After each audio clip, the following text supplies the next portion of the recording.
महिला उच्च शिक्षा के क्षेत्र में राजस्थान का सर्वश्रेष्ठ शिक्षण संस्थान अग्रवाल कन्या महाविद्यालय गंगापुर सिटी, जहां सिर्फ सिलेबस नहीं सपने भी पूरे किए जाते हैं। पिछले 31 वर्षों से गंगापुर क्षेत्र की बेटियों के भविष्य निर्माण में प्रयासरत। Hello students, good morning. ये क्लास बीएससी फर्स्ट ईयर के स्टूडेंट्स के लिए है, जिसमें हम BSc first year zoology paper जो जूलॉजी सब्जेक्ट है उसमें हमारा पेपर नंबर फर्स्ट चल रहा है। हम हमेशा डिस्क्राइब करते हैं इस तरीके से कि यूनिट नंबर सेकंड जो हमारी है वो प्रोटोजोआ से रिलेटेड है। इसमें हमारा टॉपिक 2 है आज का प्लाज्मोडियम। तो हमको प्लाज्मोडियम के बारे में इसमें पढ़ना है। लास्ट लेक्चर जो हमारा था उसमें हमने एंटामीबा हिस्टोलाइटिका के बारे में पढ़ा था। एंटामीबा हिस्टोलाइटिका एक ऐसा प्रोटोजोन है जो ऐसा प्रोटोजोन है जिसमें अमीबिक डिसेंट्री कॉज करता है। बड़ी आंत में पाए जाने वाला ह्यूमन में मोनोजेनेटिक ये एक पैरासाइट होता था। प्लाज्मोडियम आज का हमारा टॉपिक है, थोड़ा सा लेंथी टॉपिक है और बड़ा इंटरेस्टिंग टॉपिक है प्लाज्मोडियम। आपने शायद पहले नाम सुना होगा मलेरियल पैरासाइट। मलेरियल पैरासाइट जो मलेरिया होता है, ठीक है ना, हम नॉर्मली कहते हैं मच्छर के काटने से होता है। ठीक है, नो डाउट मच्छर के काटने से होता है, क्योंकि उसने काट के आपको दे क्या दिया, समझ रहे ना, उसका रूट कॉज क्या है। एक्चुअल में मलेरिया का जो कारण है, जो मेन कारण है मलेरिया का, वो एक प्रोटोजोन है। ठीक है, प्रोटोजोआ का एक प्रोटोजोन है जिसका नाम है प्लाज्मोडियम। प्लाज्मोडियम के द्वारा मलेरिया होता है। ठीक है, हमारे अगर मॉस्किटो बाइट कर रहा है तो वो भी हमारे अंदर प्लाज्मोडियम की किसी स्टेज को ड्रॉप आउट कर रहा है, तब वो हमारे अंदर मलेरिया को कॉज कर रहा है। तो मलेरिया कॉज का सबसे मेन रीजन जो है वो प्लाज्मोडियम है। प्लाज्मोडियम एक डाइजेनेटिक पैरासाइट होता है, द्विपोषकीय। कैसा होता है प्लाज्मोडियम? द्विपोषकीय। द्विपोषकीय डाइजेनेटिक, इसका मतलब होता है इसका एक प्राइमरी होस्ट है और एक सेकेंडरी होस्ट है। जो प्राइमरी होस्ट है इसका वो ह्यूमन है और एक सेकेंडरी होस्ट है वो है फीमेल एनाफिलीज। तो आप समझ रहे होंगे फीमेल एनाफिलीज क्या है। ये एक मॉस्किटो है, मच्छर है, मच्छर के काटने से होता है, जो हमारे अंदर प्लाज्मोडियम को इंजेक्ट करा देता है ह्यूमन में। तो इसका प्राइमरी होस्ट हो गया ह्यूमन और सेकेंडरी होस्ट हो गया फीमेल एनाफिलीज। देखिए कई बुक्स में और कई एक्सपर्ट्स के द्वारा ये बताया जाता है कि प्राइमरी होस्ट इसका फीमेल एनाफिलीज है, एक सेकेंडरी होस्ट इसका ह्यूमन है। तो इसमें ये लाइफ साइंस के बेस पर कहा गया है। एक्चुअल में प्राइमरी होस्ट वो होस्ट होता है किसी भी पैरासाइट का, प्राइमरी होस्ट वो होस्ट है जिसमें उसका सेक्सुअल रिप्रोडक्शन पूरा हो रहा हो, और सेकेंडरी होस्ट वो होस्ट होता है जिसमें उसका सेक्सुअल रिप्रोडक्शन पूरा हो रहा हो। तो जो प्लाज्मोडियम होता है इसका सेक्सुअल रिप्रोडक्शन जो होता है, वो कहाँ पर पूरा होता है? सेक्सुअल रिप्रोडक्शन इसका पूरा होता है। सेक्सुअल रिप्रोडक्शन जो हमारा मलेरिया मॉस्किटो होता है उसमें, और प्राइमरी सेक्सुअल रिप्रोडक्शन किसमें होता है? ह्यूमन में। लेकिन इसमें ह्यूमन ज़्यादा इफेक्टिव हो रहा है। दैट्स वाई हम ये कहेंगे इसमें कि प्राइमरी होस्ट इसका ह्यूमन है और सेकेंडरी होस्ट इसका फीमेल एनाफिलीज मॉस्किटो है। तो आज की स्लाइड्स में, आज के इस लेक्चर में हम सबसे पहले क्या पढ़ेंगे? प्लाज्मोडियम के बारे में। Next slide.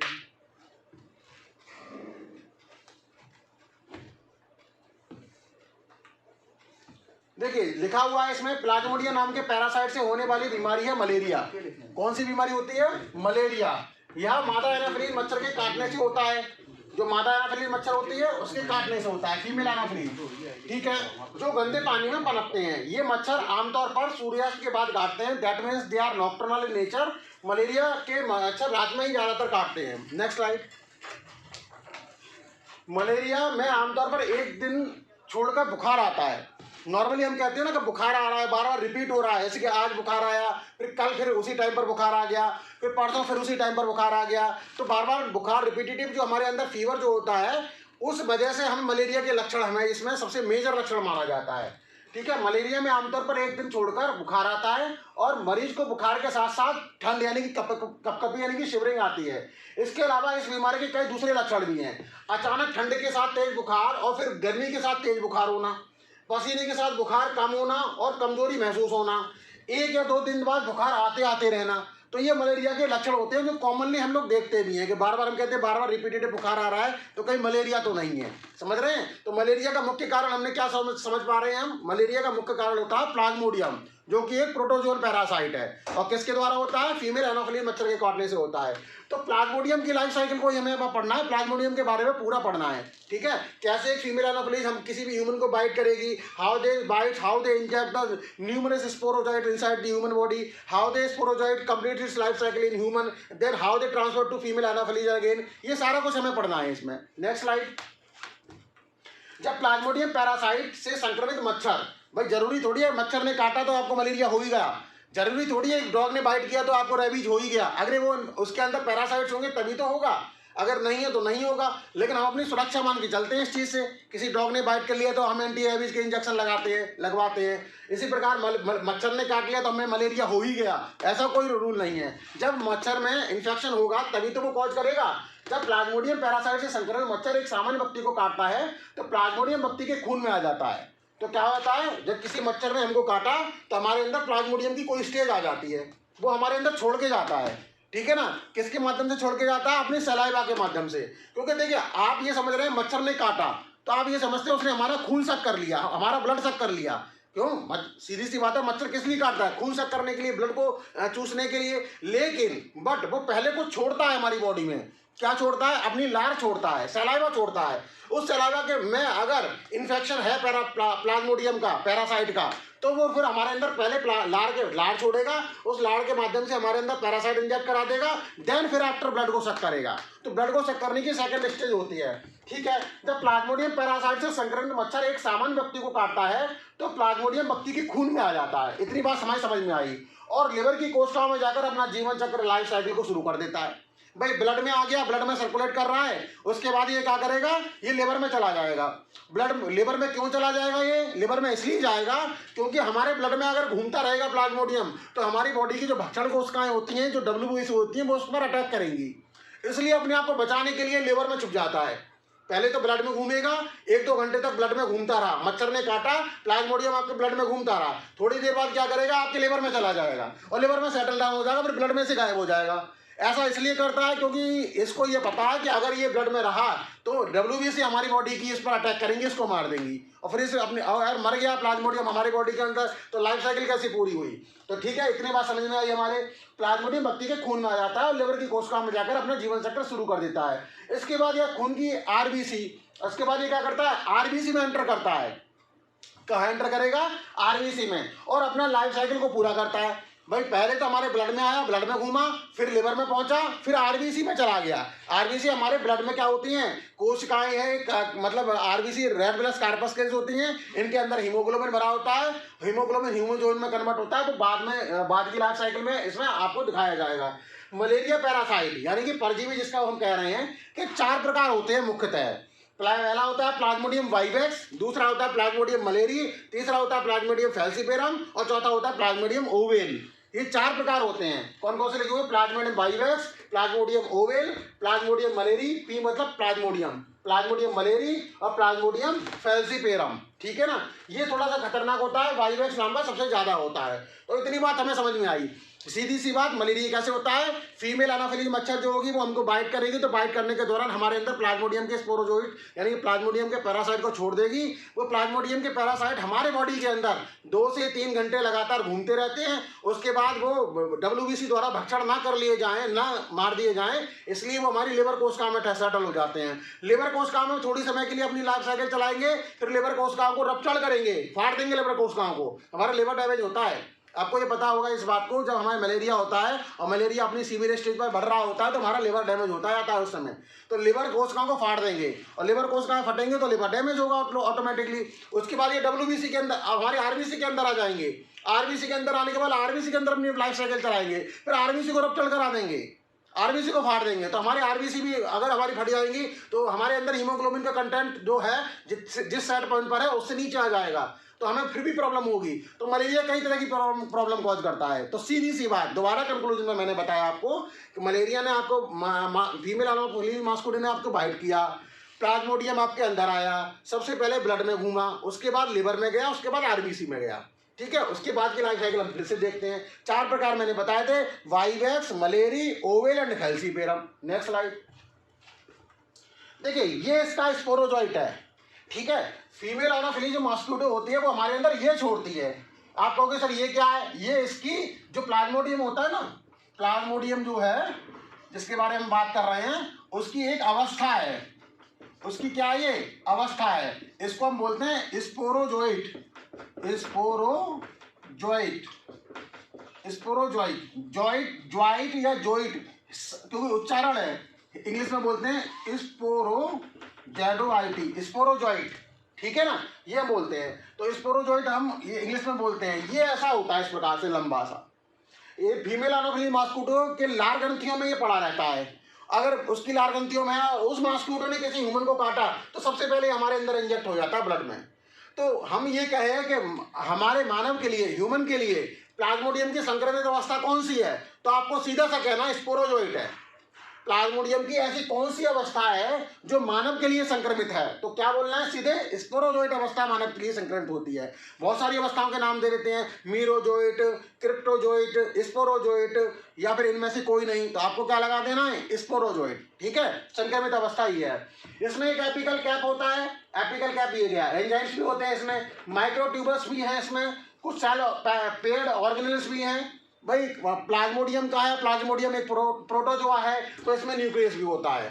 इसके चारों तरफ के आवरण को हम पेलिकल कहते हैं। इसमें कॉन्जुगेटेड ट्यूबल्स होती हैं, माइटोकॉन्ड्रिया इसमें एनर्जी प्रोडक्शन के लिए होती है, साइटोप्लाज्म इसका पूरा है। तो ये स्ट्रक्चर आप देख रहे हैं, ये इसके स्पोरोजोइट की स्ट्रक्चर है। इस फीमेल एनोफिली मॉस्किटो जब आपको बाइट करेगी तो उसने अगर स्पोरोजोइट आपके अंदर छोड़ दिए तो पॉसिबिलिटी है कि आपको मलेरिया हो जाए। अगर नहीं छोड़े तो कोई बात ही नहीं है, सभी मॉस्किटो इन्फेक्टेड नहीं होती, कुछ जो होती हैं वो मलेरिया करा सकती हैं और वो आपको लिए प्रॉब्लमेटिक हो सकती हैं। नेक्स्ट स्लाइड देखिए, अब हम इसके लाइफ साइकिल के बारे में थोड़ा सा यहाँ पर डायग्राम से देख रहे हैं, आगे हम इसका थ्योरेटिकल देखेंगे। हमें फिलहाल क्या देखना है, डायग्राम से। देखिए हमारी लाइफ साइकिल ऐसे शुरू होती है। तो मैंने आपको दो चीजें बताई, एक तो है मॉस्किटो और एक है यहाँ पर नीचे ह्यूमन। हम यहाँ पर ह्यूमन मानते हैं, HUMAN, ह्यूमन। तो नीचे वाला दिखाई दे रहा है ना आपको, ये वाला इतना हिस्सा जो ये ट्यूब लाइट में दिखाई दे रहा है, इतना सब कुछ, ये ह्यूमन है। और जो ऊपर वाला लाइफ साइकिल दिखाई दे रही है, that is related to female anopheles, ठीक है। तो हम ये मान के चलते हैं कि हमारे अंदर कोई, हमारे फीमेल एनोफिलीज हमारे किसी भी ऑर्गन पर बैठी और उसने हमारे अंदर क्या किया, अपने पियर्सिंग माउथ पार्ट से पंचर कर दिया। पंचर करने के बाद उसने सबसे पहले सलाइवा छोड़ दिया, ठीक है, और उसमें एंटी कोआगुलेंट होते हैं। सलाइवा छोड़ दिया, सलाइवा के माध्यम से स्पोरोजोइट उसने हमारे ब्लड में डाल दिए और फिर उसने हमारा ब्लड सक किया, ठीक है। इतनी बात समझ में आ रही है। सबसे पहले क्या किया, फीमेल एनोफिलीज आई, हमारी स्किन पर किसी भी जगह बैठी, उसने स्पोरोजोइट उसने सलाइवा हमारी बॉडी में डाला, उस सलाइवा के माध्यम से स्पोरोजोइट हमारी बॉडी में छोड़ दिए। वो जो स्पोरोजोइट्स होते हैं वो हमारे ब्लड में घूमते रहते हैं। कहाँ घूमेंगे, स्पोरोजोइट ब्लड में घूमेंगे। तो हम सबसे पहला अपना जो पॉइंट स्टार्ट करेंगे वो यहाँ से स्टार्ट करेंगे। This is mention sporozoite entering in a, यहाँ पर सॉरी यहाँ से एंटर करेंगे, sporozoite enters in the bloodstream, यहाँ से, ये हमारा पहला point, sporozoites enter in the bloodstream. Sporozoites होते हैं वो ब्लड स्ट्रीम में हमारे में एंटर कर जाते हैं, यानी कि ब्लड स्ट्रीम में घूमते हैं। ब्लड पूरे बॉडी में घूमता रहेगा, घूमता रहेगा, घूमता रहेगा, समझ रहे हैं। जब ब्लड घूमेगा हमारी बॉडी में तो थोड़े समय बाद ये WBC हमारी एक्टिव हो जाएंगी और इस स्पोरोजोइट को खाना प्रारंभ कर देंगी।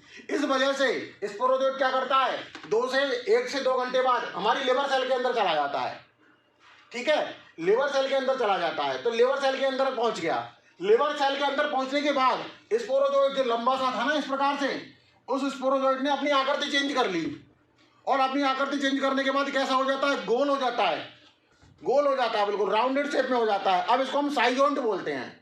Sporozoite then converted into schizont. Sporozoite किस में कन्वर्ट हो जाता है, साइजॉइंट में, ठीक है। देन आफ्टर साइजॉइंट डिवाइड हेमाटोटिकली, साइजॉइंट डिवाइड करता है लिवर सेल के अंदर जाने के बाद, यानी कि हेपेटोसाइट, लिवर सेल का मतलब हेपेटोसाइट, लिवर सेल के अंदर जाने के बाद स्पोरोजोइट अपना आकार चेंज कर लेता है, then converted to schizont. Schizont divide mitotically, ठीक है, वो माइटोटिकली डिवाइड करेगा, देन बिकम न्यूमरस साइजॉइंट। अब वो साइजॉइंट डिवाइड करेगा, बहुत तरीके के डिवाइड कर लिया और डिवाइड करने के बाद लिवर सेल में भर जाते हैं due to the excess filling of liver cell और hepatocyte. Liver cell rupture, liver cell क्या होती है, फट जाती है, रप्चर हो जाती है और ये निकलते हैं इसमें से क्रिप्टोजोइट। साइजॉइट अब बड़े हो चुके हैं साइज में और ये क्रिप्टोजोइट बन चुके हैं, सबसे पहले स्पोरोजोइट था, वो स्पोरोजोइट ब्लड में घूम रहा था, ब्लड में घूमने के बाद लिवर सेल के अंदर चला गया, लिवर सेल के अंदर जाने के बाद वो साइजोइड में कन्वर्ट हुआ, साइजोइड साइज में बड़े हुए और क्रिप्टोजोइड में कन्वर्ट हो गए। देन क्रिप्टोजोइड लिवर के सिनोसॉइड्स में आते हैं। भाई क्रिप्टोजोइड ने आपको दिख रहा है लिवर सेल रप्चर कर दी, अब वो लिवर के कहाँ पर आएंगे, सिनोसॉइड्स में आएंगे, लिवर के कोशिकाओं में किस बाहर आ जाएंगे, फिर वो दोबारा से किसी लिवर सेल में अंदर चले जाएंगे। अब देखिए पहले एक बार गया था स्पोरोजोइट, उसने साइजोइड बना था, उसने क्रिप्टोजोइड बनाए। अब क्रिप्टोजोइड दोबारा से लिवर सेल के अंदर जा रहा है, क्रिप्टोजोइड दोबारा से लिवर सेल के अंदर जा रहा है, ये गया और दोबारा से अंदर जाने के बाद फिर से डिवाइड कर गया। अब इसने क्रिप्टोजोइड नाम बना के मेटा क्रिप्टोजोइड बना दिए। मेटा क्रिप्टोजोइड नाम याद रखने हैं आपको थोड़ा सा इसमें। सबसे पहले स्पोरोजोइड, उसके बाद साइजोइड, उसके बाद क्रिप्टोजोइड, उसके बाद मेटा क्रिप्टोजोइड, ये इसने बना दिया। अब मेटा क्रिप्टोजोइड फिर से लिवर सेल को रप्चर कराते हैं, then again liver cell ruptured. अब देखिए लिवर सेल दो बार फट रही है, अब एक कोशिका 2 बार फट रही है, तो हमारे लिवर में जितनी भी कोशिकाएं वो 2 बार फटेंगी और इन्फेक्शन बहुत ज़्यादा तेज है तो लिवर तो डैमेज हो गई। भाई लिवर काय का बना हुआ है, सेल्स का।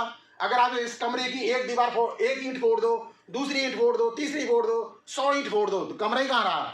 उसी तरीके से हमारा लिवर है, एक सेल आपने रप्चर करा दी, 2 करा दी, 2 से 4 हुई, 4 से 8 हुई, 8 से 16, 16 से 32, 32 से 64, 126, 256 लगातार होती चलेंगी तो लिवर कहाँ बचेगा। और लिवर नहीं बचेगा तो बॉडी का मेटाबॉलिज्म कैसे चलेगा, एंजाइम कैसे हमारी सीक्रेट होंगे। दैट्स वाई लिवर डैमेज होने की वजह से हमारे अंदर ये प्रॉब्लम आती है। चलिए बहरहाल हम ये समझ रहे हैं कि सेकंड स्टेज में हमारे मेटा क्रिप्टोजोइड बन गए। Then metacryptozoite now leave the liver, now metacryptozoite leave the liver cell and enter into the RBC. अब हमारे लिवर सेल को छोड़ देते हैं, लिवर को छोड़ देते हैं, ब्लड स्ट्रीम में आ जाते हैं metacryptozoite and enter into the RBC. अब आरबीसी में चले जाते हैं, ये आरबीसी में गए, समझ में आ रही है बात। आरबीसी में जाने के बाद they then again changes form and form trophozoites. अब ये ट्रोफोजोइड बन चुके हैं। ट्रोफोजोइड जो होते हैं उन ट्रोफोजोइड हमारे आरबीसी के अंदर बनेगा। आरबीसी का काम आपको पता है, हीमोग्लोबिन को कंटेंट को अंदर रहता है, ऑक्सीजन को कैरी कराती है आरबीसी, और आरबीसी के अंदर ही घुस गया कौन, ये ट्रोफोजोइड घुस गया हमारा।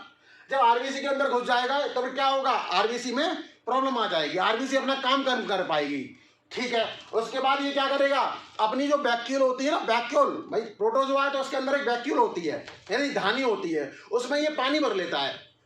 तो ये मान के चलो कि ये गया हमारा ट्रोफोजोइड और इसमें एक वैक्यूल थी छोटी और इसने इसमें पानी भर लिया तो ये हो गई बड़ी। कैसी हो गई, बड़ी हो गई बड़ी। इस प्रकार से न्यूक्लियस इसमें होता ही है। तो इस तरह से ऐसी बन जाती है जैसे अंगूठी होती है, रिंग, इसलिए इसको बोलते हैं सिग्नेट रिंग स्टेज। क्या बोलते हैं, सिग्नेट रिंग स्टेज। ट्रोफोजोइड के बाद जो अवस्था आती है that is called signet ring stage. तो सिग्नेट रिंग स्टेज ये गई, सिग्नेट रिंग स्टेज ये लिख रही है। सिग्नेट रिंग स्टेज जो होती है अब वो अमीबॉइड अवस्था में कन्वर्ट होगी, direct converted to amoeboid stage. जो अमीबॉइड स्टेज दिख रही है वो आपको दिखाई दे रही है, अमीबा की तरह स्यूडोपोडिया होते हैं इसमें। अभी देखिए, अभी हम ह्यूमन की बात कर रहे हैं, अभी हमने कहाँ तक बात की है, हमें ये बात की है कि एक फीमेल एनाफिलीज ने हमको बाइट किया था, उसने हमारे अंदर स्पोरोजोइड छोड़े थे। स्पोरोजोइड साइजोइड में कन्वर्ट हुए थे, साइजोइड मीरोजोइड में कन्वर्ट हुआ था, क्रिप्टोजोइड में कन्वर्ट हुआ था, क्रिप्टोजोइड मेटा क्रिप्टोजोइड में कन्वर्ट हुआ था, मेटा क्रिप्टोजोइड हमारे ट्रोफोजोइड में कन्वर्ट हुआ और ट्रोफोजोइड से हमारी सिग्नेट रिंग स्टेज आई। अभी तक हम यहाँ पहुँचे हैं, अभी हमें और आगे जाना है। अभी फिर हमारे अंदर से वो ब्लड सक करेगी तो फिर से हमारे अंदर से लेगी वो पैरासाइट्स को। तो हमें ये कॉम्प्लिकेटेड लाइफ साइकिल होती है, थोड़ी सी आपको सीरीज मैनर में समझना होगा। हम कई बार समझाएंगे इसको, आपको समझ में आएगी बात। तो आपको क्या समझ में आ रही है, सिग्नेट रिंग स्टेज आई, उसके बाद अमीबॉइड स्टेज आई। अब क्या होगा, अमीबॉइड स्टेज में लगातार रिपीटेटिवली कैरियोकाइनेसिस होगी, इसका न्यूक्लियस बार बार डिवाइड करेगा। कोशिका एक है, उसका न्यूक्लियस बार बार डिवाइड कर रहा है, तो मल्टी न्यूक्लियोटिड कंडीशन आ गई, बहुकेंद्रीय कंडीशन आ गई। तो इसी बहुकेंद्रीय कंडीशन हो जाती है देन कन्वर्टेड टू साइजोंड, और ये साइजोंड बन जाता है। इस साइजोंड में जो आरबीसी के अंदर है चल रहा है काम, तो इसके अंदर जो भी वो कंटेंट हीमोग्लोबिन वाला होता है उसको खाता रहता है। हीमोग्लोबिन को खाएगा तो हीमोग्लोबिन बन जाएगा हीमोजॉइन। क्या बनेगा, हीमोजॉइन। अब ये हीमोजॉइन बन गया, हीमोजॉइन इसके अंदर है, इसके अंदर जितनी भी कैरियोकाइनेसिस हुई थी उसके अंदर एक मेम्ब्रेन बन गई और ये बन गए मीरोजॉइड। क्या बन गए, मीरोजॉइड बन गए। अब मीरोजॉइड आरबीसी के अंदर इतने भर जाते हैं कि आरबीसी की मेम्ब्रेन फट जाती है। अब आरबीसी के अंदर मीरोजॉइट भर रहे हैं, ठीक है, और लिवर सेल हमारी रप्चर हुई, तो मीरोजॉइट तो निकले, साथ के साथ क्या निकला, हीमोजॉइन निकला। तो जो हीमोजॉइन निकला उस वजह से जैसे हीमोजॉइन आरबीसी रप्चर्ड होगी, हीमोजॉइन निकलेगा, उसी वक्त हमको ठंड लगेगी और कपकपी आएगी, है ना, शिवरिंग होगी। हम कहते हैं ना बुखार आ गया एकदम से, तो वो उसी वजह से होता है। जिस समय बुखार आया और मलेरिया का कारण है, तो इसका मतलब ये है कि आपकी आरबीसी उस समय पर रप्चर्ड हुई है, 2-4-5 मिनट पहले हुई होंगी और उससे आपको बुखार आया, ठीक है। ये साइकिल दोबारा से डेवलप होगी, वो 24 घंटे बाद होगी, तब फिर 24 घंटे बाद दोबारा से आपको कपकपी या बुखार आएगा, समझ रहे हो, शिवरिंग, ठंड लगना। तो इस प्रकार से इसमें कंडीशन आ रही है। तो ठंड कब लगती है, ठंड जब लगेगी जब हमारा ये क्या कहते हैं साइड जॉइंट, अब मीरोजॉइंट जो हरा फटेगा और उसमें से निकलेगा हीमोजॉइन के क्रिस्टल निकलते हैं। देन जो हमारे मीरोजॉइट्स हैं, उसके बाद मीरोजॉइट 2 अलग अलग टाइप की सेल्स में कन्वर्ट होंगे, मेगागैमेटोसाइट और माइक्रोगैमेटोसाइट। माइक्रोगैमेटोसाइट जो होती है, देखिए ये दिखाई दे रही है आपको माइक्रोगैमेटोसाइट, ये फीमेल गैमीट है, और मेगागैमेटोसाइट ये मेल गैमीट है। देखिए अब दोबारा से ह्यूमन के अंदर यहाँ पर काम खत्म हो गया। ह्यूमन के अंदर क्या हुआ ये दोबारा से समझिए। सबसे पहले हमारे अंदर क्या इंजेक्ट हुआ, स्पोरोजोइट गया, फीमेल एनाफिलीज ने हमारे अंदर स्पोरोजोइट छोड़ दिया। स्पोरोजोइट छोड़ने के बाद वो स्पोरोजोइट हमारे ब्लड में लगभग 2 से 3 घंटे तक घूमता रहा। उसके बाद वो हमारे कहाँ पर चला गया, लिवर सेल के अंदर चला गया। लिवर सेल के अंदर जाने के बाद अब उस लंबे से स्पोरोजोइट ने, स्पाइनल से स्पोरोजोइट ने अपनी आकृति चेंज कर ली, वो गोल हो गया, देन इज नाउ बिकम साइजॉइंट। क्या बन गया, साइजॉइंट बन गया। साइजॉइंट डिवाइड एमाइटोटिकली, साइजॉइंट एमाइटोटिकली डिवाइड करता है, then it converted to cryptozoite, then it converted into cryptozoite. अब वो क्रिप्टोजॉइट में कन्वर्ट हो गया। क्रिप्टोजॉइट उस लिवर सेल को फाड़ देते हैं, और लिवर सेल को फाड़ने के बाद क्रिप्टोजॉइट लिवर में रिलीज हो जाते हैं, फिर वो दोबारा से लिवर के अंदर चले जाएंगे और लिवर सेल के अंदर चले जाएंगे। लिवर सेल के अंदर जाने के बाद वो फिर से डिवाइड करेंगे और बना देंगे मेटाक्रिप्टोजॉइट। मेटाक्रिप्टोजॉइट होता है अब लिवर सेल को दोबारा से फाड़ेगा, और लिवर सेल 2 बार फट चुकी है, लिवर डैमेज हो गया है। एक तो लिवर डैमेज, मलेरिया में एक तो लिवर डैमेज हो रहा है, दूसरी बात जब लिवर सेल दोबारा फटी तो मेटाक्रिप्टोजॉइट निकले और आरबीसी के अंदर आ गए। देन आरबीसी के अंदर आने के बाद वो ट्रोफोजॉइट में कन्वर्ट हो गए, देन उसके बाद वो किस में कन्वर्ट हो जाते हैं, उसके बाद वो अपनी वैक्यूल को भर लेते हैं तो साइजोन रिंग स्टेज में कन्वर्ट हो जाते हैं। देन साइजोन ring stage can converted to amoeboid stage. अब वो अमीबॉइड स्टेज में कन्वर्ट हो जाती है। अमीबॉइड स्टेज में रिपीटेटिवली मतलब कैरियोकाइनेसिस होती है और बहुत सारी मल्टी न्यूक्लिएट कंडीशन हो जाती है, बहुत सारे न्यूक्लियस उसमें बन जाते हैं। उसके बाद वो हीमोजोइन को खाता रहता है, तो हीमोग्लोबिन को खाता है तो हीमोजोइन के क्रिस्टल बन जाते हैं। उसके बाद वो मीरोजॉइट जो होते हैं हमारे, वो मेगागैमेटोसाइट और माइक्रोगैमेटोसाइट, मेगागैमेटोसाइट मेल गैमीट और माइक्रोगैमेटोसाइट फीमेल गैमीट, इनमें कन्वर्ट हो जाते हैं और हमारे ब्लड में घूमते हैं। देखिए ये सब चल गया, स्पोरोजोइट गया और हमारी बॉडी के अंदर 24 घंटे में मेगागैमेटोसाइट और माइक्रोगैमेटोसाइट ब्लड सर्कुलेशन में घूम रहे हैं। अब ये सिक पड़ा हुआ है, पर्सन है जो बीमार पड़ा हुआ है, अब इसके पास मच्छर फिर से आया। मच्छर ने क्या किया, वही काम किया।